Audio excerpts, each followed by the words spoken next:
Rail बेच रहे हो, सेल बेच रहे हो, खेल बेच रहे हो, कोल बेच रहे हो, एलआईसी बेच रहे हो, बैंक बेच रहे हो, एयरपोर्ट बेच रहे हो, पोर्ट बेच रहे हो, एफसीआई बेच रहे हो, बिजली बेच रहे हो, पानी बेच रहे हो, सड़क बेच रहे हो, बीपीसीएल बेच रहे हो, पूरा हिंदुस्तान बेच रहे हो। जो डलहौजी ना कर सका वो ये हुक्काम कर देंगे और कमीशन दे दो तो हिंदुस्तान को नीलाम कर देंगे।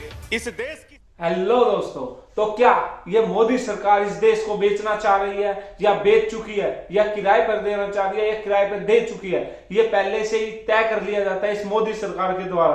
देखिए पुण्य प्रसून वाजपेयी की ये वीडियो, बेबाक पत्रकार किस तरह से मोदी के हर एक जुमले का पर्दाफाश करता है। दोस्तों नमस्कार।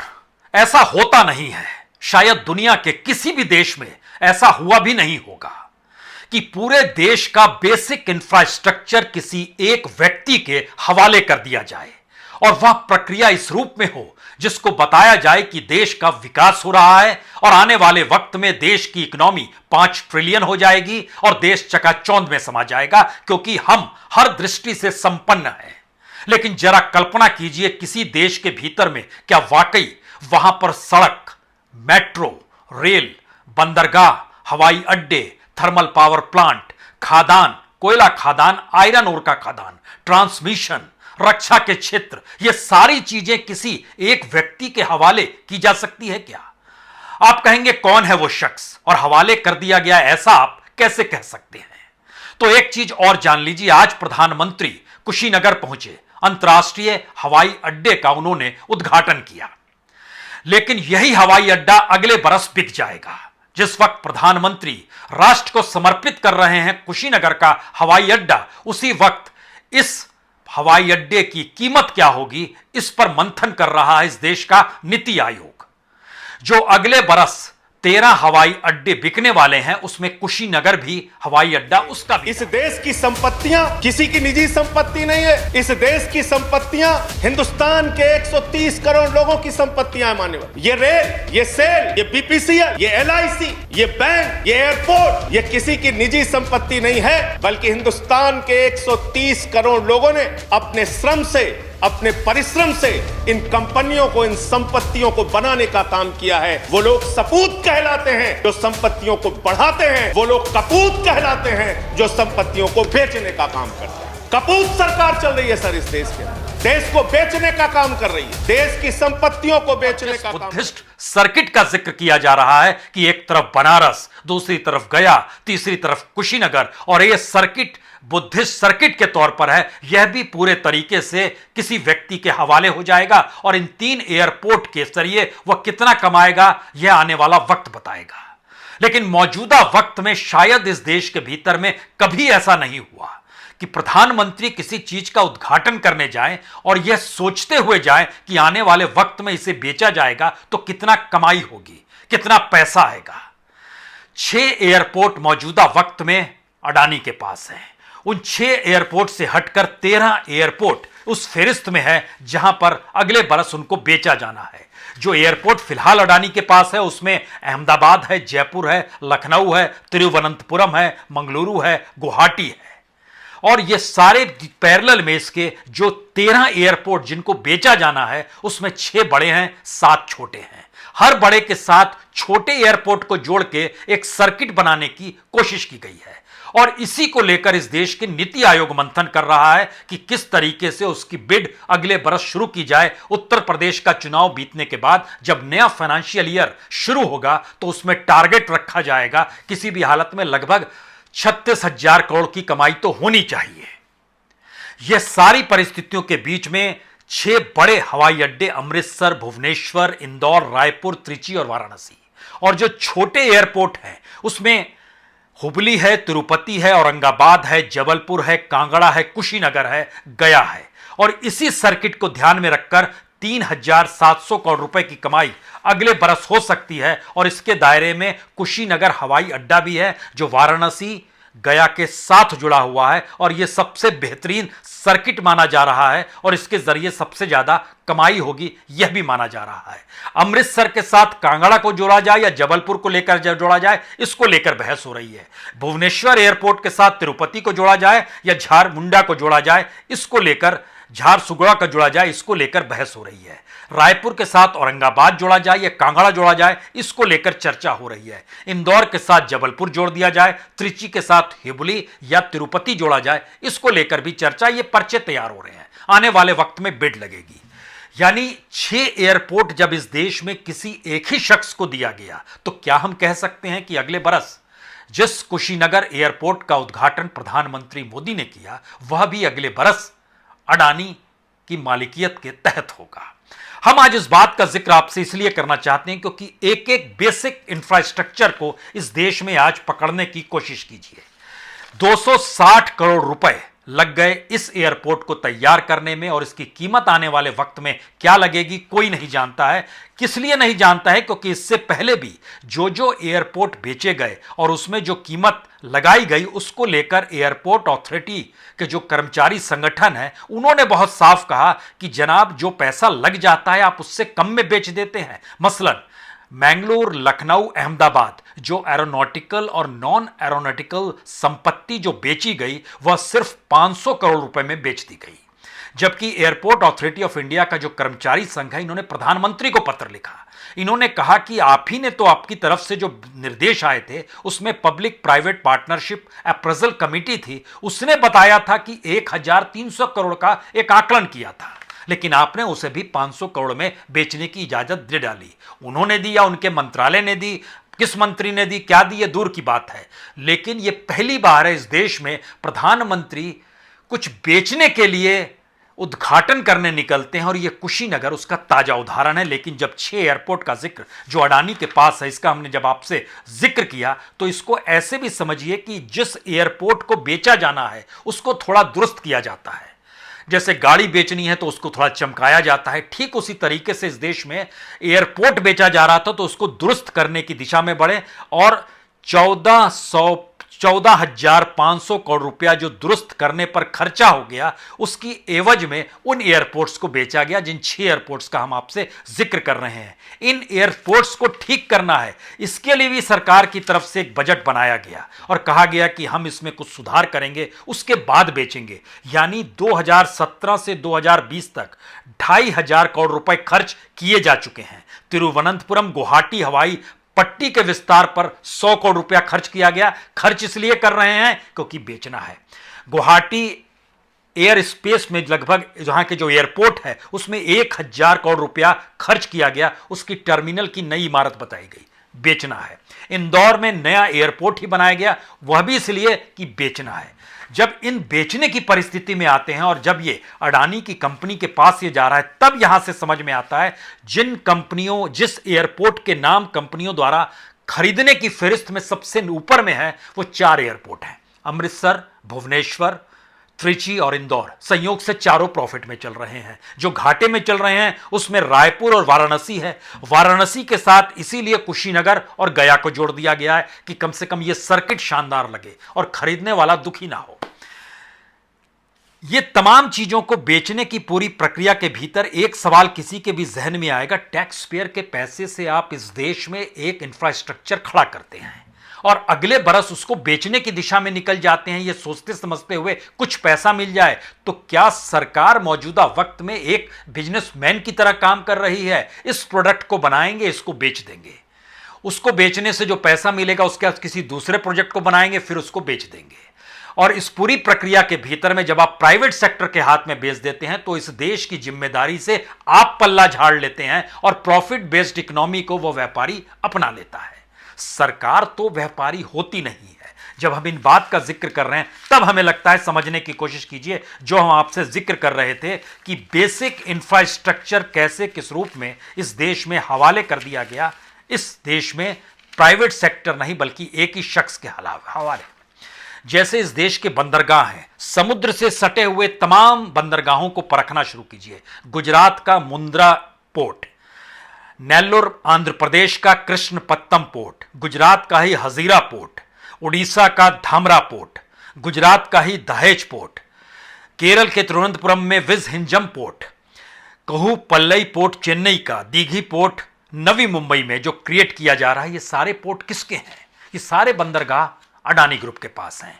इसके जरिए जो पोर्ट पर जो माल आता है तो उसके ठीक पैरेलल में एक टर्मिनल बनाया जाता है जहां से कार्गो की आवाजाही हो, चाहे वो कोयला ला रहे हो, चाहे वो अनाज ला रहे हो, चाहे अनाज भेजा जा रहा हो, उसके लिए एक सर्किट तैयार किया जाता है। इस टर्मिनल पर भी इस देश के जो 4 टॉप मोस्ट टर्मिनल हैं, चाहे वो मोरमू गांव का हो, वो जो कार्गो है उसकी कैपेसिटी 7 मिलियन मीट्रिक टन की है। Ennore terminal, tuna terminal, Vizag terminal, ये विशाखापट्टनम का विजाग टर्मिनल जो है यह भी अडानी की कंपनी के पास है। अब यहां से अगला सवाल शुरू होता है, जब इतनी बड़ी तादाद में सब कुछ हवाले कर दिया गया है तो क्या इस देश में कुछ भी नहीं छोड़ा गया है? हमको लगता है एक एक करके आइए, जैसे रोड, रेलवे, मेट्रो, इन तीनों पर अडानी की कंपनी बड़ी तेजी से काम कर रही है। और अच्छा ये है, टारगेट जो ये लोग रखते हैं उस टारगेट से आगे बढ़ जाते हैं। टारगेट रखा हमें ये चाहिए, पता चलता है इसके अलावे भी मिल गया। तो national highway, expressway, tunnels, metro rail, railway, ये रेलवे में खास तौर से 300 किलोमीटर प्राइवेट रेल लाइंस यही बिछा रहे हैं और अपने तरीके से ये रेलगाड़ियों को भी शुरुआत करेंगे। सड़कों को इन्होंने बनाना शुरू किया है। जो नेशनल हाईवे की जो इस देश की राष्ट्रीय कंपनियां हैं, चाहे वो national highway authority of India हो, चाहे ministry of road transport and highway हो, चाहे मिनिस्ट्री ऑफ रेलवे, रेलवे की मिनिस्ट्री हो, चाहे मेट्रो कॉरपोरेशन हो, इनके साथ भी मिलकर अडानी की कंपनी ही काम कर रही है। यानी इस देश के भीतर में जो सड़क मंत्रालय है वह जब जिक्र करता है तो वो कहीं ना कहीं अडानी का हस्तक्षेप और उनकी कंपनी का हस्तक्षेप इस देश में सड़क निर्माण को लेकर भी है। छत्तीसगढ़ में बिलासपुर से पथरायपाली, सूर्यापेट से खम्माम तेलंगाना का इलाका है, मंचेरियल से रियालावाड़ा यह भी तेलंगाना का इलाका है, तकरीबन 650 किलोमीटर सड़कें भी यही बना रहे हैं। अब इसके बाद शुरू होती है कि इस देश में जब पोर्ट आपके पास है, रेलगाड़ी आपके पास है, रोड आपके पास है, मेट्रो आप उस दिशा में बढ़ चुके हैं, तो इस देश में बच क्या रहा है? हमें लगता है बहुत सारी चीजें बच रही है। खादानों का जिक्र इसलिए जरूरी है, बार बार यह कहा जाता है इस देश में जो कोल इंडिया उतना प्रोडक्शन क्यों नहीं कर पाता है। अब आपको यहां पर समझना होगा कि दरअसल इस दौर में जितनी भी खादानें ऑक्शन के साथ बेची गई उसमें ज्यादातर खादानें जो हैं वह अडानी के कब्जे में आ गई, उनकी कंपनी के कब्जे में आ गई।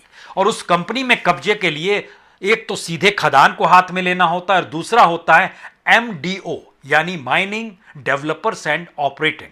यह एक सिस्टम बनाया जाता है जिसमें खादान में हर काम की जिम्मेदारी वो कंपनी ले लेती है, यहां तक कि भूमि अधिग्रहण भी वो कैसे करेगी वही जिम्मेदारी ले लेती है। उसमें मिट्टी भरना है, बालू भरना है, उसकी जिम्मेदारी भी वो ले लेती है, कितना निकालना है इसकी जिम्मेदारी भी ये ले लेती है। तो कोल इंडिया अगर टारगेट को पूरा नहीं कर पाती है तो फायदा किसको होगा? जो प्राइवेट सेक्टर है उसी को फायदा होगा। और मौजूदा वक्त में जब ऑक्शन किया गया तो सारी बेहतरीन खदानें अडानी की कंपनी को चली गई। हम इसलिए जिक्र करते हैं कि एक एक चीज को जरा देखिएगा।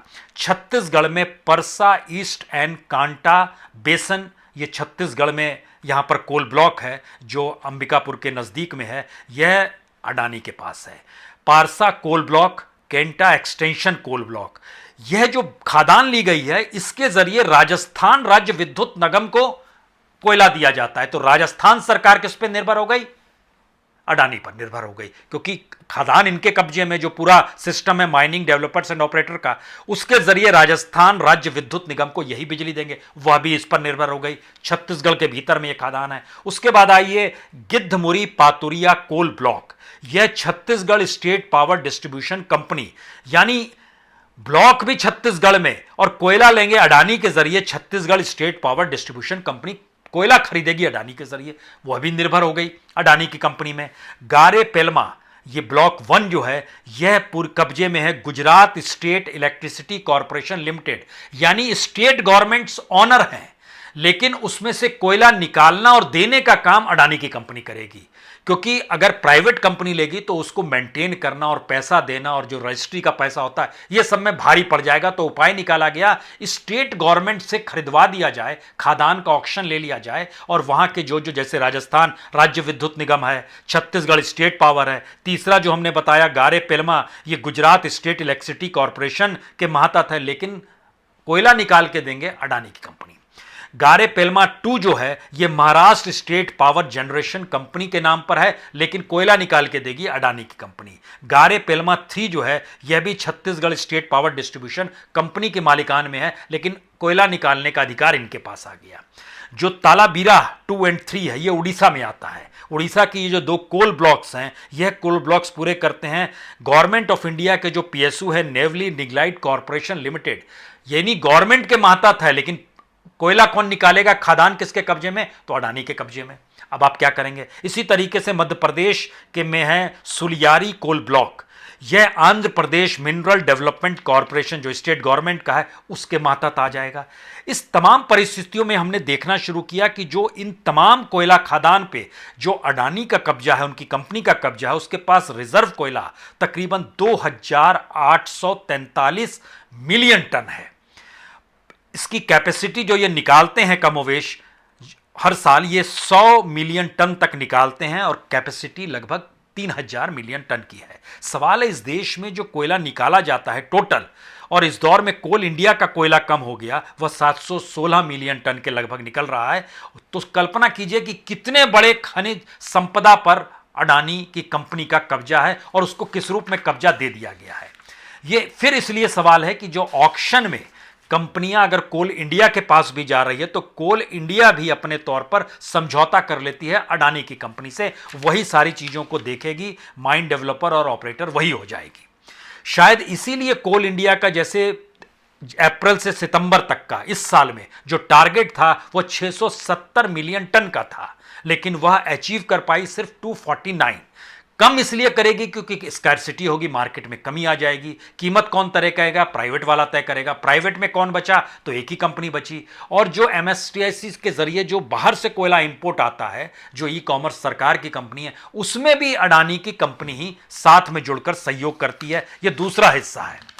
उसके अलावा इस देश के भीतर में जो ट्रांसमिशन का इलाका है वह भी टारगेटेड तौर पर पूरे तरीके से अडानी की कंपनी पूरे देश में छा रही है। पिछले दिनों ही मध्य प्रदेश की सरकार से भी इन्होंने समझौता कर लिया 35 साल के लिए, यानी 35 साल तक अडानी की कंपनी बिजली प्रति यूनिट के हिसाब से राज्य सरकार को बेचेगी 4 रुपए 96 पैसे, फिर राज्य सरकार कंज्यूमर को देगी। तो इसका मतलब है कि अब वो कीमत बिजली की भी बढ़ेगी और 2026 से वो बढ़ने की शुरुआत होगी मध्य प्रदेश में। इसके लिए बजट में प्रोविजन रखा गया तकरीबन 2-2.5 लाख करोड़ का। मान लिया कि बजट में इसमें बोझ पड़ेगा, यह मध्य प्रदेश सरकार ने मान लिया।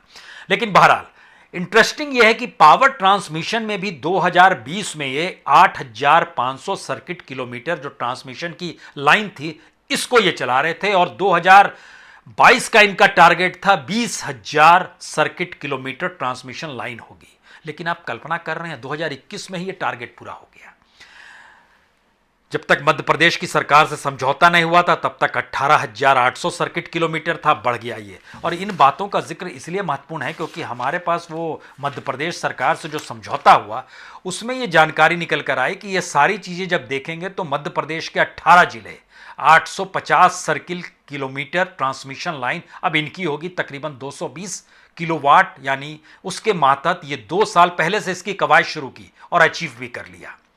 और इस पे 2.25 लाख करोड़ का बजट में इस बार प्रोविजन भी शिवराज सरकार ने रखा। हाँ, ये प्रोविजन रखना पड़ेगा। अब यहां से अगला सवाल होता है कि जब एयरपोर्ट, रेलवे स्टेशन, हवाई अड्डे, पावर प्लांट, कोयला खादान, ट्रांसमिशन, रोड, मेट्रो, बचा क्या? बच रहा है जय जवान जय किसान। एग्रीकल्चर के क्षेत्र में 6 राज्यों में यह अपने गोडाउन्स बना रहे हैं, चाहे वो बंगाल हो, चाहे वो पंजाब हो, चाहे वो हरियाणा हो, चाहे वो महाराष्ट्र हो, चाहे वो मध्य प्रदेश हो, चाहे वो बिहार हो। तमाम जगहों पर गोडाउन्स अनाज को रखने के लिए अडानी की कंपनी ही बना रही है। वह हिमाचल प्रदेश से सेब भी खरीदती है और सेब की कीमत कैसे तय करती है वो खुद ही बताती है कि हम इतने में लेंगे, दूसरा कोई खरीदार आपके पास आएगा नहीं। लेकिन इसमें आगे बढ़ जाइए क्योंकि भारत एक अनूठे देश के तौर पर उभरकर इस देश में कम से कम मार्केट इकोनॉमी के लिहाज से सामने आ रहा है, मोनेटाइजेशन करने के लिहाज से सामने आ रहा है, प्राइवेटाइजेशन के लिहाज से सामने आ रहा है। अब उसने डिफेंस में भी पूरा बाजार खोल दिया और कहा कि अब इस देश में प्राइवेट कंपनियां डिफेंस के क्षेत्र में काम कर सकती है। तो उसमें पहले नंबर पर कौन है? पहले नंबर पर भी अडानी की कंपनी ही है जो कि रक्षा क्षेत्र और एरोस्पेस में घुस चुकी है।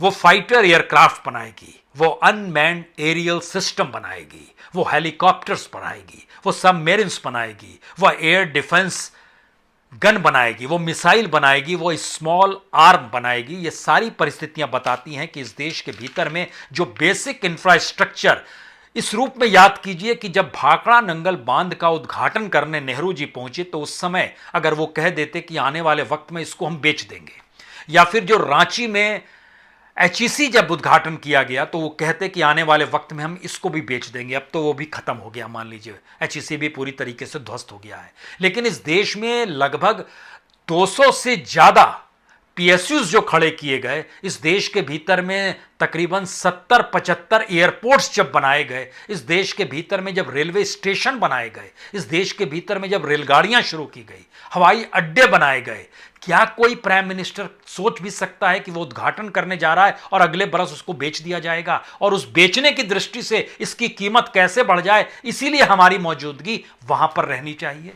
हम लोग सिर्फ यही याद करते हैं कि जियो का जब विज्ञापन 2015 में निकला था तो प्राइम मिनिस्टर की पोस्ट फोटो लगी थी और कहा जा रहा था कि ये क्या है, ये अंबानी इसकी कंपनी के कैसे ब्रांड एम्बेसडर हो सकते हैं। हमने निकाला था उस समय कि अगर ऐसा बिना उनकी इजाजत के कोई करेगा तो कितना फाइन देना पड़ेगा। वो 5,000 रुपए फाइन में चीजें सलट जाती है। लेकिन आप इस रूप में, लेकिन उसके बाद की परिस्थिति को जब आप देख रहे हैं कि इतनी बड़ी तादाद में इस देश के भीतर में अगर सब कुछ हवाले किया जा रहा है तो इस देश की इकोनॉमी का सच क्या है? आखिरी बात, सच यह है कि इस देश में सिर्फ 2018 से 2021 के बीच में 651 बड़ी कंपनियां डिसॉल्व हो गई, जो अलग अलग तरीके से NCLT के पास चली गई, कोई बैंकरप्सी में आ गई। लेकिन कुल मिला के जो कंपनियां बंद हुई हैं उनकी संख्या 2,38,223 है। ये सारी कंपनियां बंद हो गई और एक कंपनी ने इसकी एवज में इस देश के तमाम प्रोजेक्ट्स को अपने हाथ में ले लिया। यानी कुल मिला के कोई कहेगा अच्छा आप रेल के दिशा में काम करते हैं, आपको रेल का NOC देते हैं। कोई बंदरगाह के क्षेत्र में काम करता है, उसको उस दिशा का लाइसेंस दिया जाएगा। कोई रक्षा क्षेत्र में करता, लेकिन सभी एक कंपनी के पास सिमटते चला जा रहा है। तो क्या वाकई ऐसी परिस्थिति है कि पूरा वतन एक कंपनी के हवाले करने की दृष्टि पैदा इस देश में हो गई है? क्योंकि 2,38,223 कंपनियां जो बंद हुई, उसमें जब हमने डाटा सरकार का देखना शुरू किया कि क्या स्थिति है, तो इसमें 13,000 बिग कंपनियां थी, बड़ी कंपनियां। उसमें से 1,200 कंपनी नॉर्थ इंडिया की थी।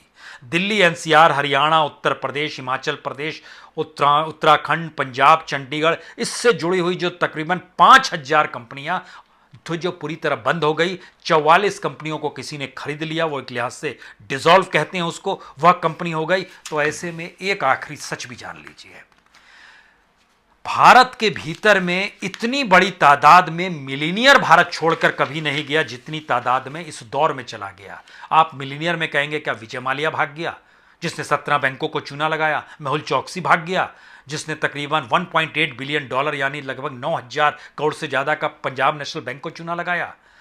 कौन? नीरव मोदी भाग गया, जिसने 15,000 करोड़ का PNB को चूना लगाया? कौन भाग गया, किस रूप में भाग गया? वो नहीं, जो मिलीनियर थे इस देश की इकोनॉमी ने उनको भागने को मजबूर कर दिया और छोड़ने को मजबूर कर दिया। वो देश के दूसरे हिस्सों में चले गए। वो कोई ऑकलैंड चला गया, कोई दुबई चला गया, कोई मेलबोर्न चला गया, कोई मॉन्ट्रियल चला गया, कोई लॉस एंजल्स चला गया। अमेरिका में Los Angeles, Miami, New York, San Francisco, Seattle, ये सारे ऐसे शहर हैं जहाँ इंडियंस मिलीनियर इस दौर में नहीं आता। सर, मैं बहुत परेशान हो जाता हूँ।